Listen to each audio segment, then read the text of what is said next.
Hi, my name is Gabby, and my research paper was what is an abusive relationship? So, what is abuse? Now, abuse or domestic violence are socially misunderstood as if one is less violent than the other.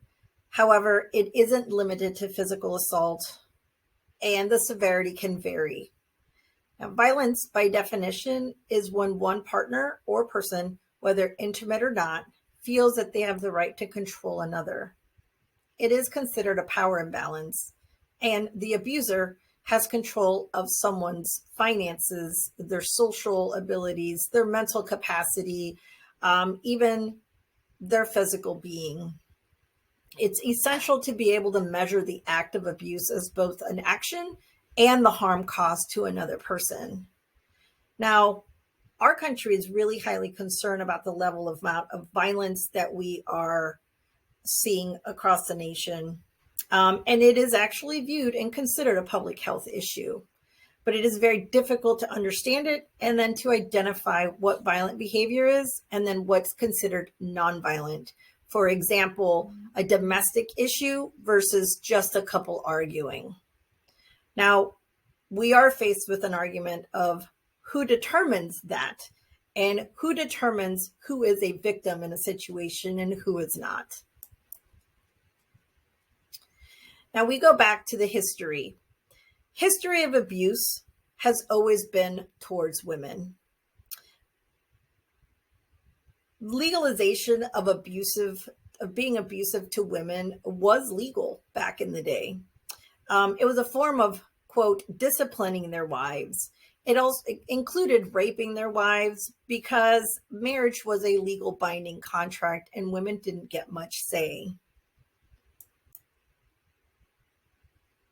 It wasn't until the women's movement against abuse that things started to change. The movement was created between 1960s and the 1970s. It was created by a group of feminists, and it began to establish shelters and programs for battered women. The first shelter that was built in the United States was in 1972, and the movement was created to bring awareness of the significance of the amount of violence towards women by men. It was created to also help educate at how women were controlled by violence by men. Now, my argument is that abuse has no gender whatsoever. The controversial argument is that female gender is specific to abuse of a couple in theory that is mainstream, that it must change. The idea that men are not victims really leads to inequality and a lot of gender bias.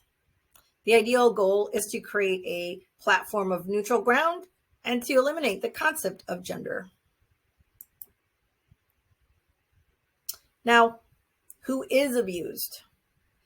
Now, males are equally assaulted, but are not limited to just physical abuse by females, which also means that the abuse can become mental, being controlling, being causing them to isolate from friends and family. Based on some research that I read by university students, it showed that 38% of men and 30% of women reported at least one incident of abuse by the opposite sex. That number shows that men were a much higher percentage. There is also evidence against abuse towards males from 90% of abused males for reasons not being self-defense. Those reasons were more due to women being frustrated, wanting to get their way, jealousy issues, sometimes drugs, or just impulse controls. We are actually dealing with this situation currently on your TV or the internet. This particular situation is man accusing woman of a domestic issue. And as we have learned, the female has caused quite a bit of domestic violence towards a male. So we can see that playing out And it is a very current event that is happening right now.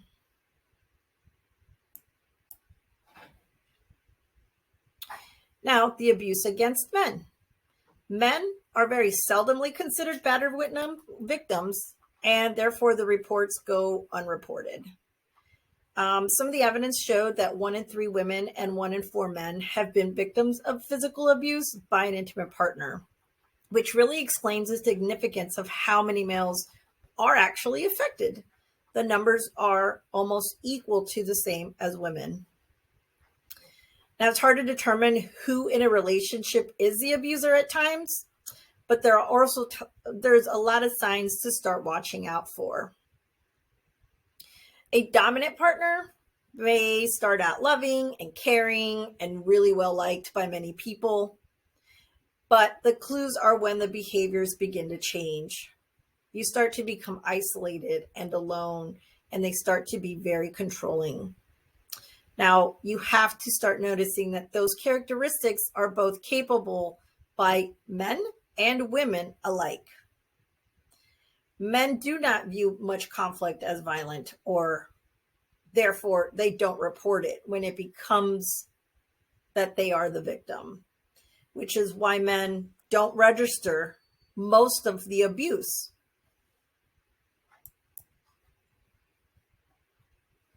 So now we look at abuse towards women.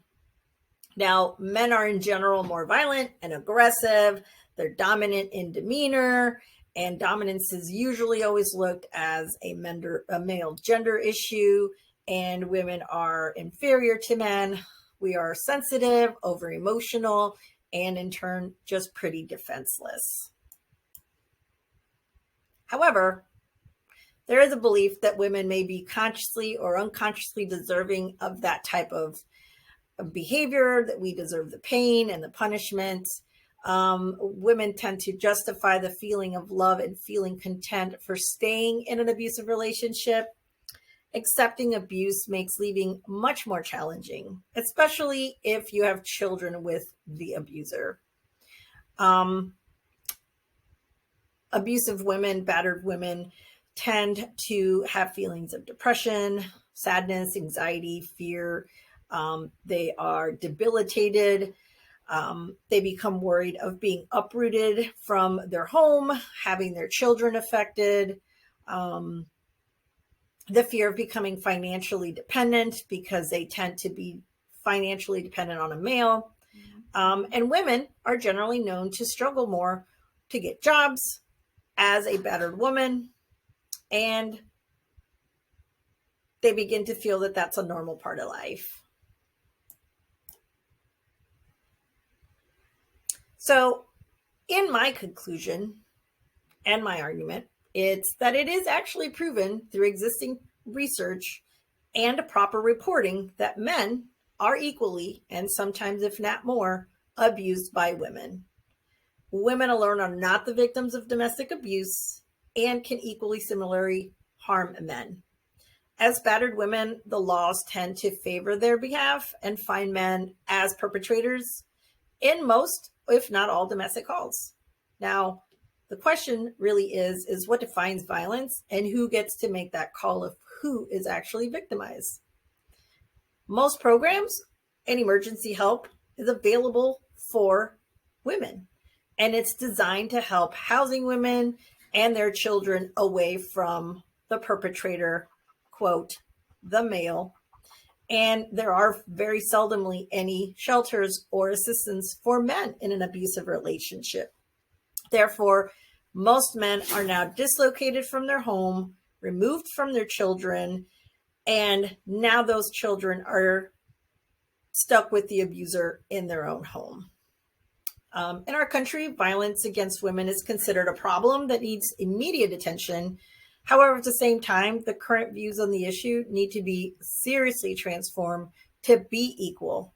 It's easy for abusers, including women, to not see themselves as abusers, which is a big issue in helping other people identify when a man is potentially the victim.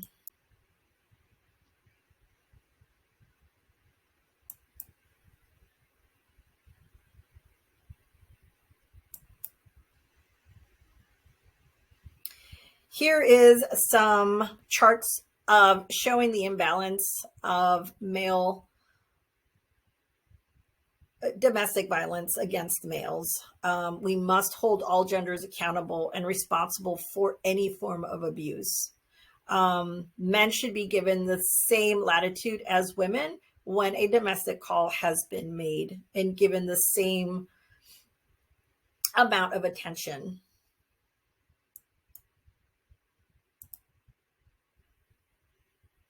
Overall, abuse is never okay, no matter your gender.